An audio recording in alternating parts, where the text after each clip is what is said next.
పాద్దుగారు, పాద్దుగారు, ఇదిగోండి కాఫీ తీసుకోండి. అమూల్య, నీకు 1,00,000 సార్లు చెప్పాను నువ్విలాంటి పనులు చెయ్యొద్దని.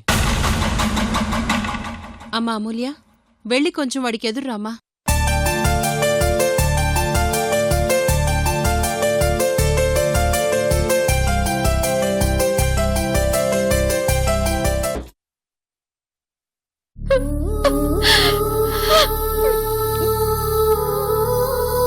ఆపవేని దొంగ ఏడుపో.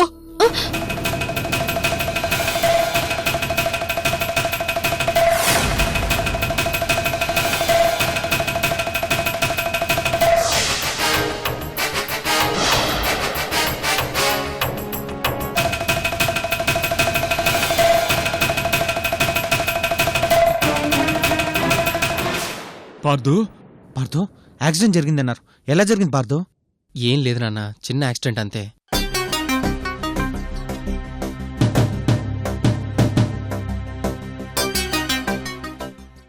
త్రిపుర, ఏం జరిగింది? అక్క, నాకు యాక్సిడెంట్ జరిగితే అమూల్య మీద అరుస్తావేంటి? వదిన గారండి, మీ తమ్ముడి తలకి దెబ్బ తగిలితే మీకెంత బాధగా ఉందో నాకు తెలుసండి. కానీ అదేదో నా వల్ల జరిగినట్టు మీరు కోపంగా ప్లేట్ విసిరేయడం నాకు చాలా బాధగా ఉందండి. ఏయ్, ఆపుతావా నీ ఏడుపు గోలా?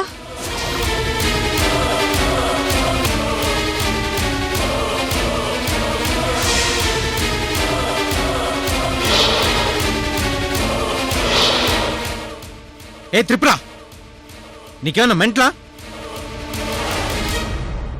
అరే, పార్దుకి యాక్సిడెంట్ అయితే అమూల్య పైన కేకలేస్తావేంటి?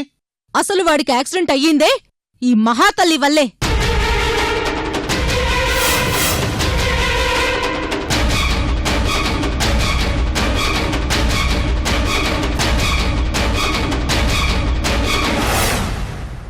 అమ్మా, అడ్డమైన వాళ్ళందర్నీ ఎదుర్రమ్మని చెప్తే ఇదిగో ఇలాగే ఉంటుంది.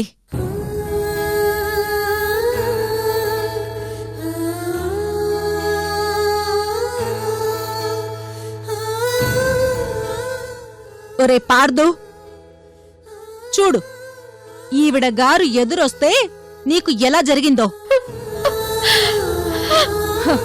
శుభమా అని బయటికెళ్తుంటే పోయి పోయి దీన్నెదురుగా రమ్మంది అమ్మా.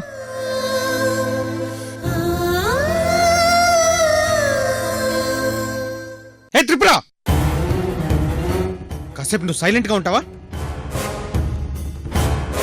రోడ్ మీద జరిగిన ఇన్సిడెంట్ తో ఇంట్లో ఉన్న అమూల్యకు ముడిపెట్టడం నీకొక్కదానికి చెల్లుబాటు అవుతుంది.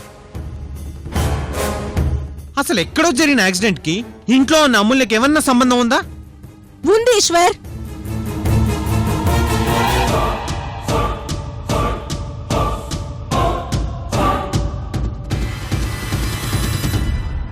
మా తమ్ముడికి ఈరోజు పెద్ద ప్రమాదం జరిగి వాడి తలకు గాయమైందంటే దానికి ఈ అమూల్య కారణం.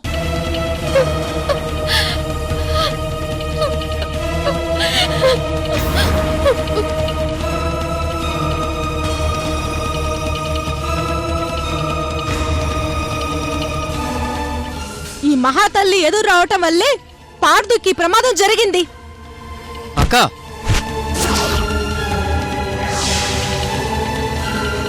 నువ్వు చెప్పిందే గనక నిజమైతే నేను ఈరోజు బ్రతికుండడానికి కారణం కూడా అమూల్యే.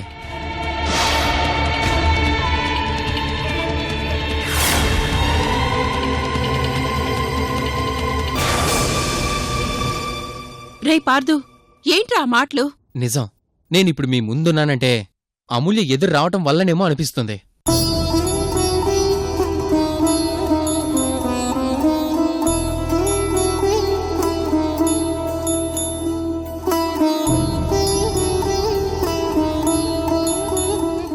లేదంటే ఈ పాటికి ఎంతో ఘోరం జరిగిపోయి ఉండాలి. కొద్దిలో మిస్ అయింది తెలుసా? అసలు నాకు ఈ సెంటిమెంట్స్ పైన ఎప్పుడు నమ్మకం లేదు, కానీ చావుని కల్లారా చూశాక నమ్మాలనిపిస్తుంది.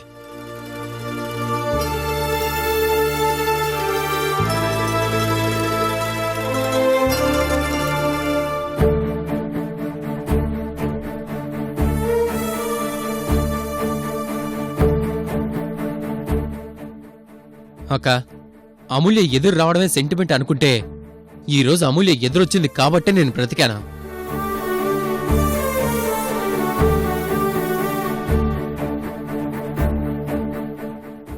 లేదంటే ఆ లారీ గుద్దుకొని చనిపోయేవాణ్ణి.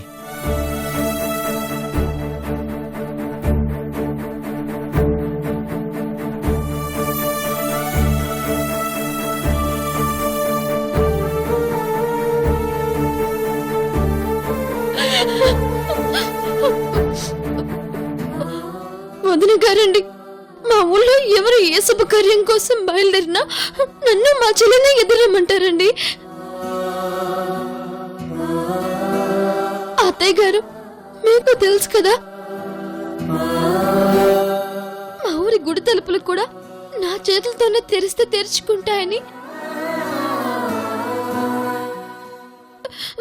నేనెప్పుడు ఎదురొచ్చినా శుభమే జరిగింది, కానీ అశుభం జరగలేదులేండి. అలా ఎప్పుడు జరగదు కూడా అండి. అమూల్య, ఇక్కడ ఎవరు అదృష్ట జాతకురాలో ఎవరు దురదృష్ట జాతకురాలో అందరికీ తెలుసమ్మా. ముందు నువ్వు ఆ కన్నీళ్లు తుడుచుకో.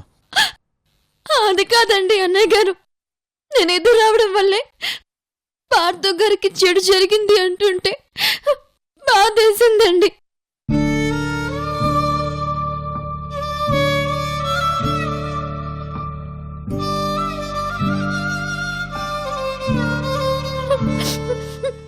నేను ఎదురొస్తే ఎప్పటికైనా మీలో జరుగుతుంది, కానీ కీడు జరగదండి.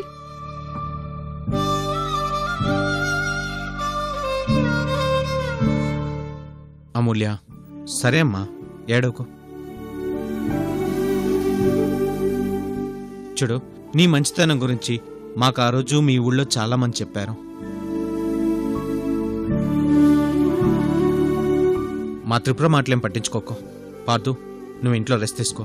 నేను మావయ్య గారు వెళ్ళి ఆ గ్రానైట్ కంపెనీ వాళ్ళ దగ్గర చెక్ తీసుకుని వచ్చేస్తాం. అవునరా, నువ్వు రెస్ట్ తీసుకో. నేను అల్లుడు గారు వెళ్ళొస్తాం. పదండి, వెళదాం.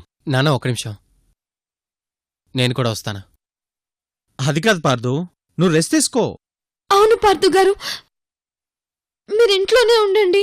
మీకేదైనా కావాలంటే నేను చేసి పెడతాను. ఏ అమూల్య, ఇంత చిన్న గాయానికి ఇంట్లో కూర్చొని రెస్ట్ తీసుకోమంటావా? బావా, పర్వాలేదు, పదండి, నేనే వస్తాను.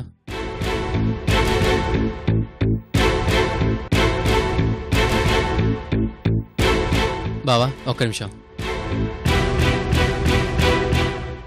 అమూల్య, మేం వెళ్తుంది చాలా ఇంపార్టెంట్ పని మీద. ఒకసారి మా ముగ్గురికి ఎదురొస్తావా?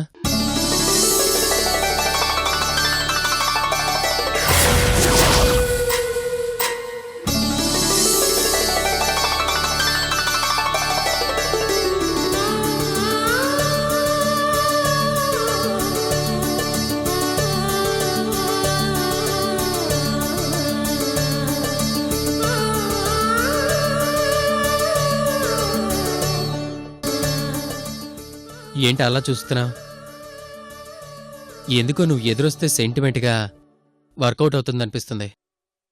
ప్లీజ్ ఎదురొస్తావా? ఇలాంటివి ఎన్నడూ నమ్మనివాడు ఒక్కరోజులో ఇంత మార్పా? అయ్యో రామా, దానికేం భాగ్యం అండి. మా ఊర్లో ఎవరెవరికో ఎదురొచ్చిందాన్ని మీకు రానా పార్థు గారు?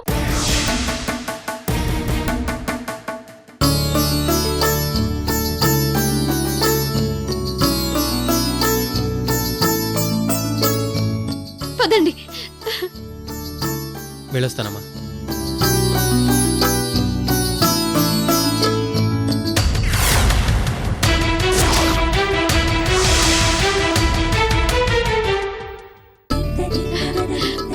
పార్థు గారు, మీరు వెళ్ళి కారులో కూర్చోండి, నేను ఎదురొస్తాను.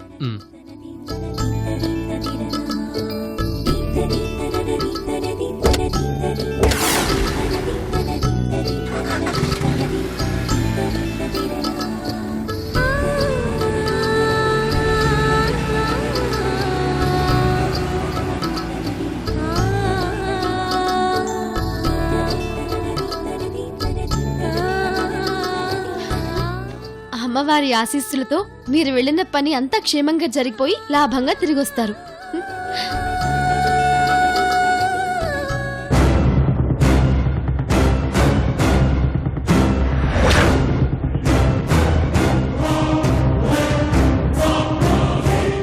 ఏ అమూల్య,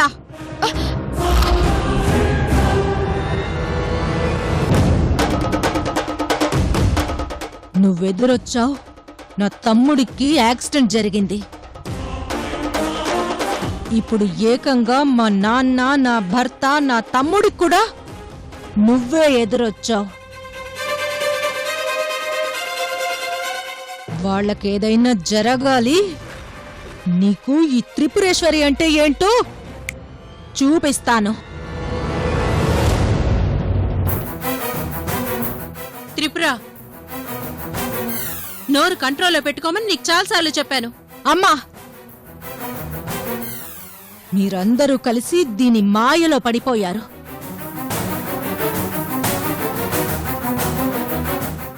ఇది ఎదురొచ్చింది అంటే ఖచ్చితంగా వాళ్ళు వెళ్ళిన పని జరగదు.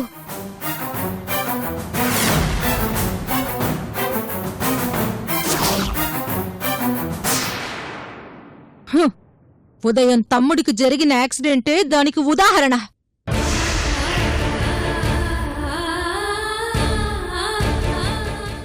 అమూల్య, నువ్వు నీది గోల్డెన్ లెగ్ అని చాలా సంబరపడిపోతున్నావేమో, కానీ నీది ఐరన్ లెగ్. వదిన గారండి, మీరు కావాలని నన్ను ఆ మాటలు ఈ మాటలు అంటున్నారు. కావాలంటే చూడండి, ఖచ్చితంగా ఈ రోజు వెళ్ళిన పని జరిగే తీరుతుంది. ఏయ్, నువ్వు ఎదురొచ్చావు కదా, అసలు జరగదు కాక జరగదు, నేను చెప్తున్నాను. అమ్మా అమూల్య, అది అలాగే వాగుతుంది కానీ నువ్వు పదమ్మా. తీసుకెళ్ళమ్మా, తీసుకెళ్ళు. ఇది ఎదురొస్తే 10 కోట్లు కాదు, 100 కోట్లైనా ఇలా చేతికొచ్చేది అలా జారిపోతుందమ్మా.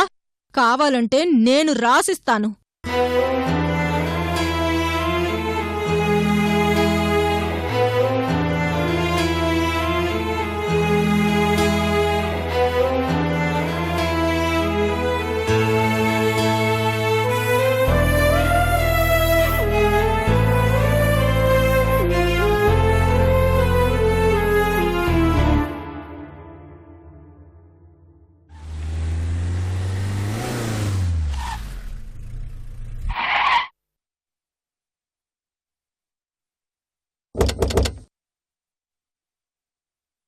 అప్పా, ఇది వ్యాపారం.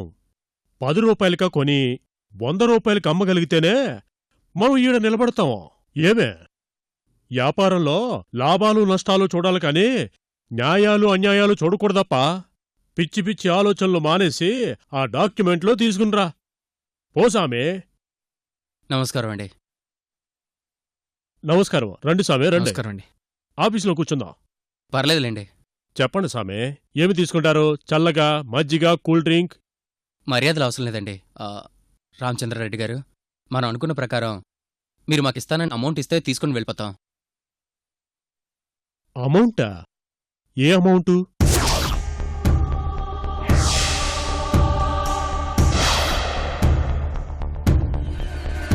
అదేంటండి, ఏమీ తెలియనట్టు కొత్తగా అడుగుతున్నారు? మీకు 10 కోట్ల రూపాయల మెటీరియల్ని మా పాత కస్టమర్ నమ్మకంతో సప్లై చేస్తే ఈరోజు చెక్ ఇస్తానని రమ్మని చెప్పి ఇప్పుడు ఏమీ తెలియనట్టు మాట మారుస్తున్నారా? నువ్వు నాకు సరుకేసినప్పుడు చిట్టి ఉండిందా? లేదు. పోనీ ఆధారం ఉండిందా? అది లేదు.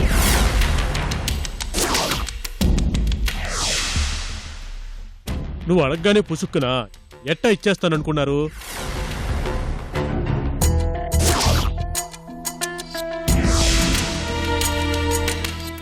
ఇదిగో అబ్బే, వ్యాపారంలో లాభాలు నష్టాలు చూడాలి తప్ప న్యాయాలు అన్యాయాల గురించి ఆలోచించద్దని ఇప్పుడే ఒక కస్టమర్కి చెప్తున్నా, ఇంతలో మీరొచ్చినారు.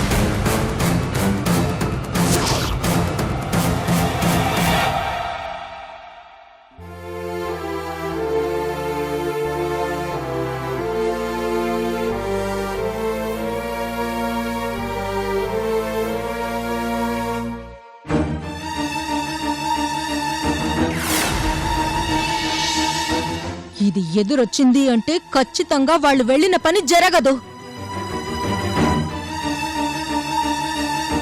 ఖచ్చితంగా వెళ్ళిన పని నువ్వు ఎదుర్రావడం వల్లే తలకిందులైపోతాయి.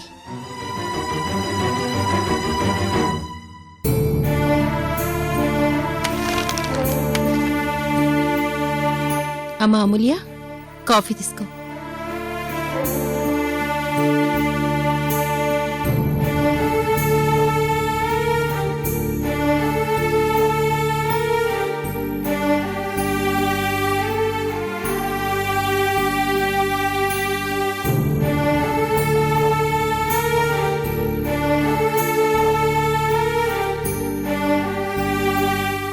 సుబ్రహ్మణ్యేశ్వర స్వామి, నాగేంద్ర స్వామి, ఇంతవరకు నా చేతుల మీదుగా చేసిన ఏ పనైనా కానీ నేనెదురొచ్చిన వారికి గాని మంచి జరిగింది.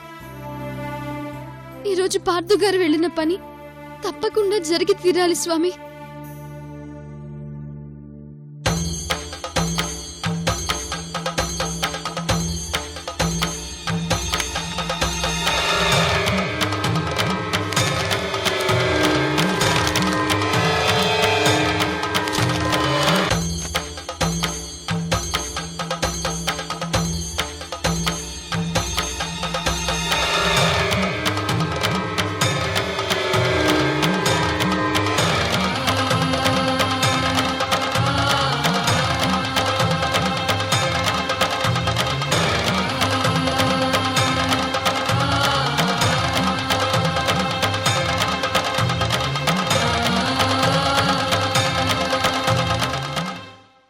ఏం మాట్లాడుతున్నారు రామచంద్ర గారు?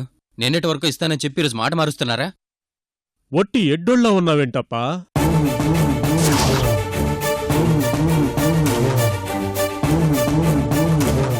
మాట మీద నిలబడ్డానికే నేనేమన్నా సత్యహరిచంద్రుడిని అనుకుంటున్నావా ఏంటి? మాకు నీతి ఉండదప్పా. నిన్న ఇస్తానని చెప్పిన మాట వాస్తవమే, ఈరోజు ఇవ్వనని చెప్తున్నాను కదా.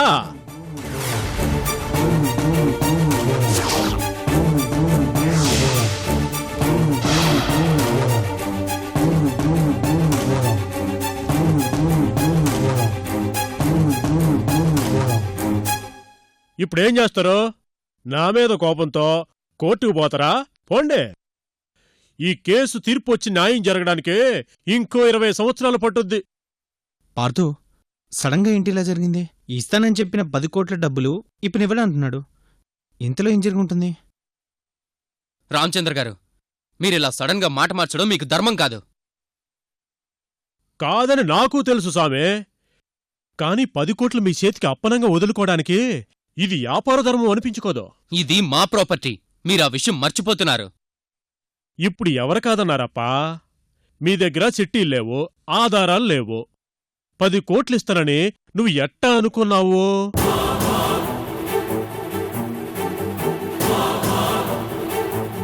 నిన్ను మోసం చేస్తే ఎంత సొమ్ము మిగులుతా ఉండదప్పా.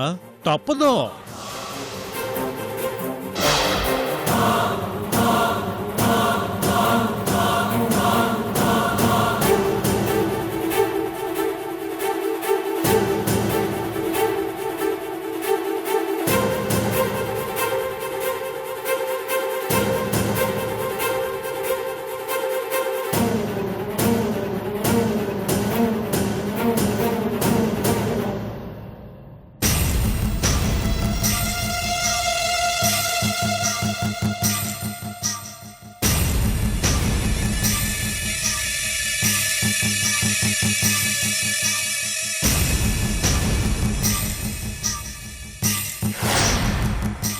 అబ్బో,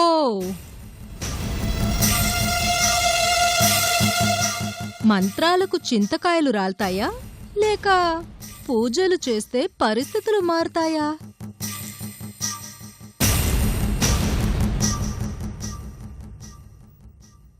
అవునమూల్య, నువ్వెదురొస్తే అలా కలిసొస్తుంది ఇలా కలిసొస్తుందని చెప్పావు కదా, మరి ఇప్పుడేంటి పూజలు చేస్తున్నావు? ఆహాహాహా, నీది ఐరన్ లెగ్గని నువ్వు కూడా ఒప్పేసుకున్నావా? వదిన గారండి, దేవుడికి పూజ చేస్తుంటే డిస్టర్బ్ చేయడం పాపం అండి. అయినా నేను పూజ చేస్తుంది మీ కుటుంబం కోసమే కదండి. మీరలా మాట్లాడుతుంటే నాకు బాధగా ఉందండి. ఈరోజు నువ్వెదురు రాకుండా నేనెదురెళ్ళుంటే నా తమ్ముడికి యాక్సిడెంట్ జరిగేదే కాదు.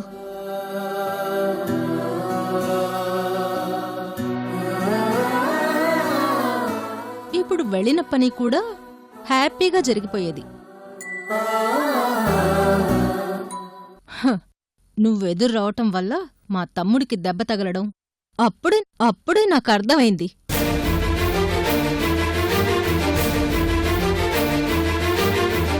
మా తమ్ముడు వెళ్ళిన పని ఖచ్చితంగా అస్సలు జరగదు అని. నాకు మా సుబ్రహ్మణ్యేశ్వర స్వామి, మా నాగేంద్ర స్వామి, మా ఊళ్ళో అమ్మవారు అండగా ఉంటారండి. పార్థు గారు క్షేమంగా వెళ్లి లాభంగా వచ్చేంత వరకు నేను పూజ చేస్తూనే ఉంటానండి. పిచ్చి పల్లెటూరు, నువ్విక్కడ పూజ చేస్తుంటే అక్కడ పోయిన పని జరుగుతుందా? ఆ రామచందర్గాడు పెద్ద కంత్రిగాడు. వాడు ఎప్పుడు ఏ మాట మాట్లాడతాడో వాడికే తెలీదు. అక్కడ వాళ్ళు వెళ్ళిన పని జరగదని నా 6th సెన్స్ చెప్తుంది. రేపట్నుంచి నువ్వెదురొస్తే ఆపశక్కున్నవని ఒక్కరు కూడా నిన్ను ఎదుర్రమ్మని అడగరు. అదే జరుగుతుంది, కావాలంటే చూడు.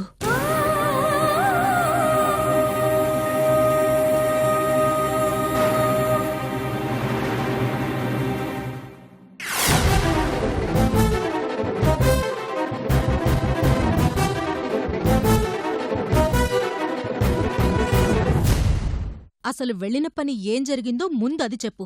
యువతల వీడు మాట మార్చి డబ్బులు ఇవ్వని అంటున్నాడు. వద్దు వద్దు అని చెప్తున్నా వాళ్ళకెదురొచ్చావు కదా, చూడు. నీ వల్ల 10 కోట్లు లాస్ అయ్యాయి.